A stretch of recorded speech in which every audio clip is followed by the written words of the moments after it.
Good morning, konse kumemori ndithu lero pa 28 January 2025 tili ndi audio ya Samuel Lwalwa.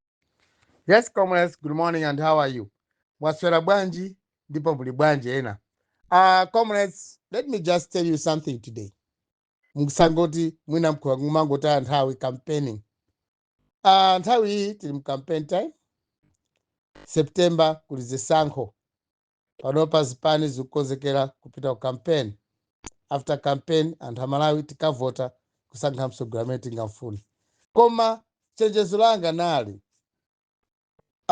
ifeyo ziko lathu kuti tiyende bwino timalandira thandizo ku maiko akunja, western countries kapena international organizations omwe amatipasa support kuti tithandiza pa moyo wathu kapena kuti tiyendese bwino ziko lathu. Ndiye panopa pali chiopsezo chachikulu kwambiri mmene president wa ku America Donald Trump wawinira zisankho ku America kachiwiri, ena amati kachikena koma kachiwiri. Anzathu amene masaula chipani cha DPP ndisakubisireni ndipo mwina kuziwa izizi. Of course ena ambiri tikamanena matenga zinthu ngati simple, but this is a serious message to anzathu a chipani cha DPP. DPP under Peter Mutharika, even atati wawina, you will not have support from western countries. Zifukwa zake nazi. DPP under Peter Mutharika, America imayembekeza kwambiri kuti Peter Mutharika asintha zinthu ku Malawi, kupanga ziko lathu kuoneka ngati ziko chifukwa anaphunzira skulu yawo ku America. He did international law in America. Ndi mmene Malawi timamvera. Koma American government itaona Peter Mutharika tola pa mpando wa president, intelligence ya ku America inachita disapprove Peter Mutharika as the rightful candidate or rightful leader to solve Malawi problems.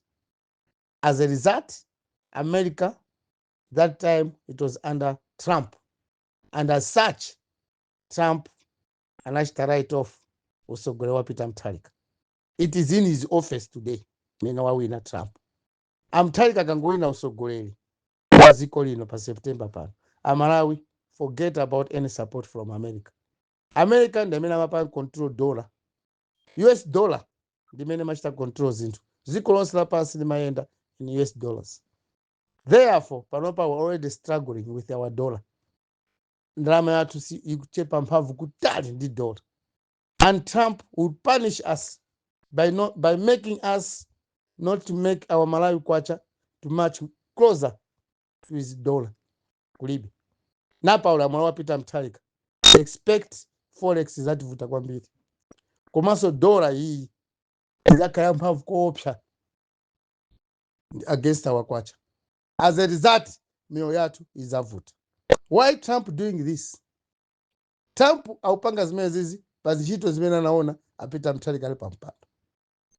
Anthu amalemera ndi zikhulupiriro zokupha maalubino. Boma la DPP inalephera kulongosola bwino zipongwe nkhanza zomwe zimapanga kwa anthu azathu achalubino. Ena anataya moyo yawo. May their soul rest in peace. Keep it rest in peace.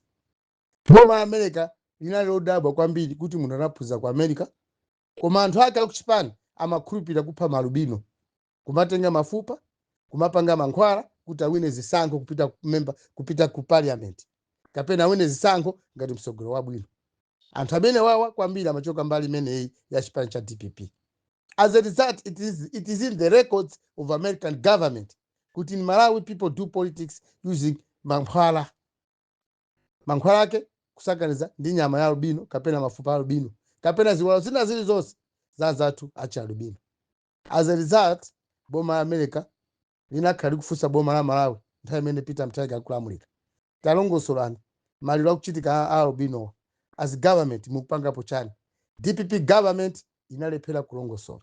As a result, it is in the records of American government that in Malawi is a country yomwe imapha anthu ache pachifukwa zokhuzana ndi ndale. Therefore, America will never trust Malawi government under Mutharika. Mutharika kungoti wawina pa September pano. Forget about American support. So DPP mkamba campaign, you must bear this in mind. inde Morero mukhoza kumpasa mtsogoleri wanu, koma without American support we can't survive. Even ma Chinese atatipasa ndalama, koma ngati America zile kufuna ife tipange Malawi, America silithandiza. Maprogramu ambiri a America akukhala kuvutirapo. That is it. Then tibwere ku MCP. And I'm saying this, I have that information. Kamutenga information imene mwagwa chispai machine chanu kumakra. This information, chimashini chanucho chifufuze zimene zikukamba apa chipange prove.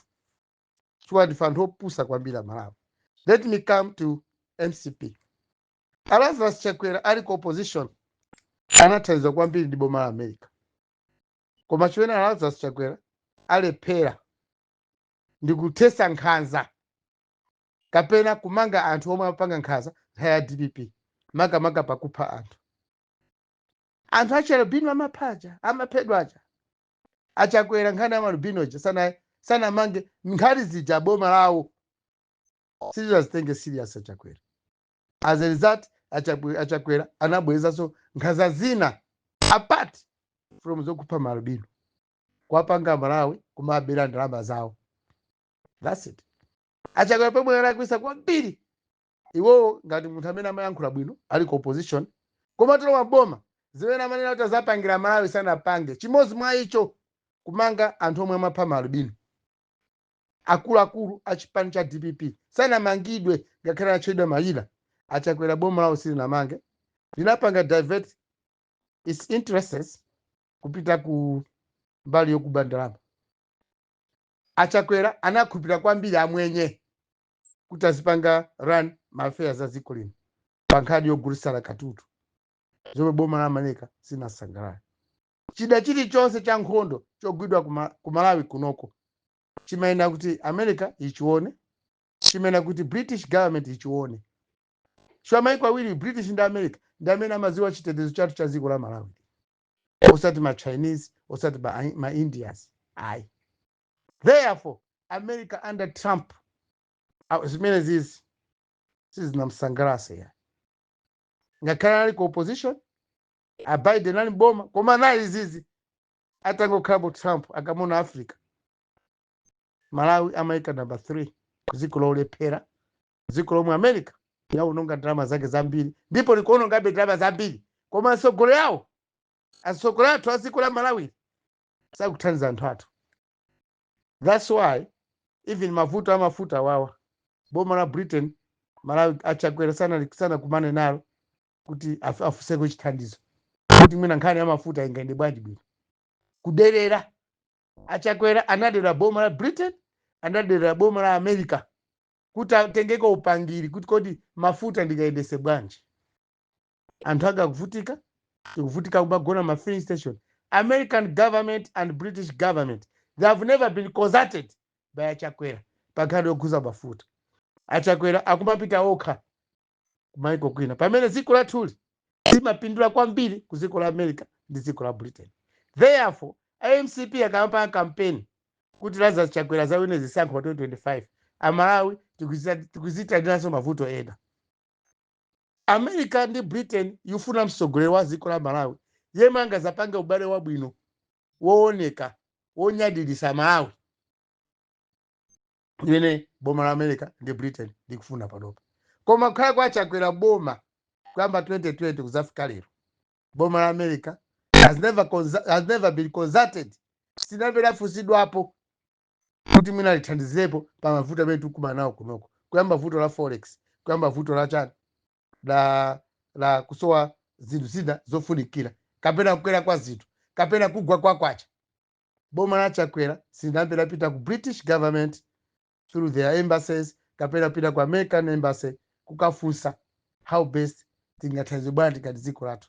Chua kusowa kwa mafuta kuno, even azathu akuma embassy akunja amaiko amene ani maofesi awo muno mu Malawi akuvutika, ntchito zawo sizikuyenda bwino, pamene mtsogoleri wathu ukhala ngati kusowera nzeru zothana vuto limenelo.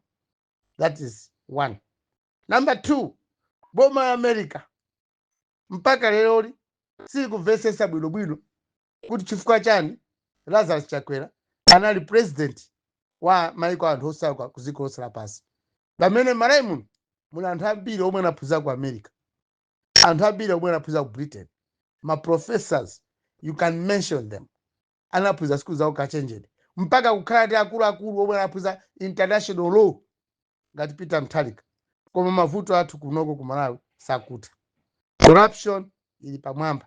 Nkhani za corruption palibe zimene zikulongosoka, angomangidwa anthu omwe ali ndi maudindo ochepa. Akuluakulu aboma amene akuba ndalama za nkhani, anthu omwe akulemera ku misana ya mapresident athu sakumangidwa. As a result, boma la America is not happy with us. So pano Amalawi mukapanga campaign mwina kuzoa zimene zizi. Peter Mutharika kungoti awina, mavuto athu azapitirira, ndalama yako acha izapitirira kugwa as a punishment because anaphunzira skulu yawo kwa bwinobwino wa Peter Mutharika, koma skulu yawo sinathandiza Malawi. Lazarus Chakwera chimozimozi. Lazarus Chakwera nkhani imene yavuta kwambiri boma la America sili kuwafunira. It's not only boma la America imene sili kuwafuna Lazarus Chakwera okha, boma la Britain, boma la German, boma la Norway, Denmark, you can mention names ku Europe uko. Achakwera kugwa kwa ndege ya kushikangawa inapa vice president. Maboma amene wawo sali happy ndi fair. Maiko amene wanda amene amatipasa thandizo pa zinthu zina zambiri.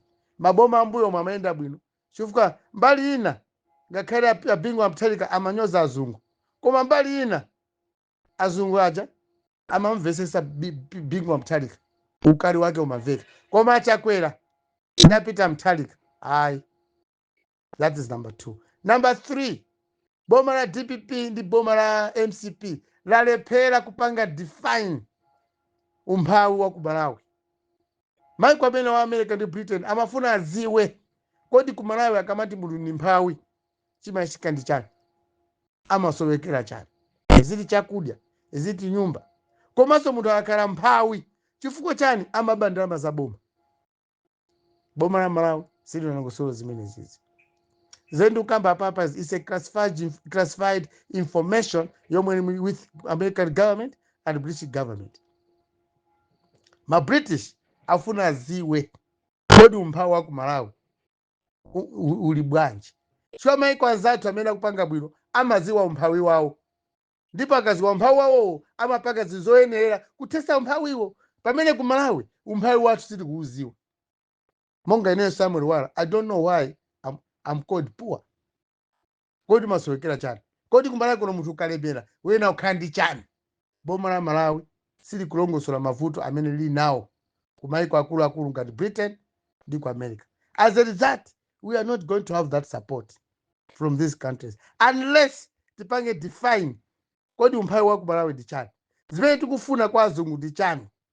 So tikauza zimene tikufuna azungu ajatithandiza, ndalama yathu yako achaibwerapo. Koma ngati fe tikungopanga moyerekeza ngati zonse zili bwino, we call sovereign country. We cannot be a sovereign country when we have got countries that we are using their monies here.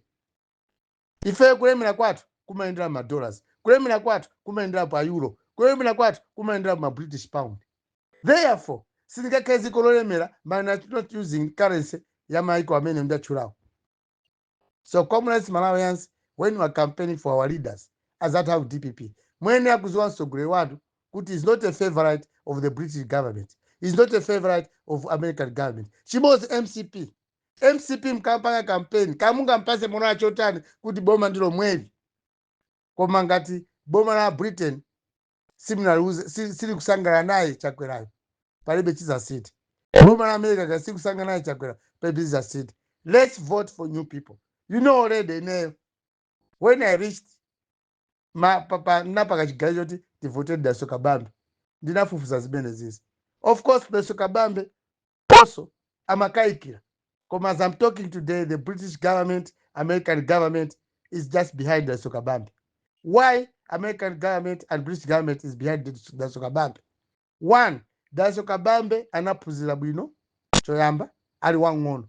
Daso Kabambe was the youngest Reserve Bank governor. Paziko lonse bwino la Malawi, la ziko la pansi. He was the youngest Reserve Bank governor at the age of 40 something. Ukali Reserve Bank governor. Kudusa akuluakulu onse ma professor amene anaphunzira bwino nkhani ya economy. but the youngest Reserve Bank governor ndipo anayendesa bwino kwambiri bank la Reserve Bank azungu kukutira was Daso Kabambe.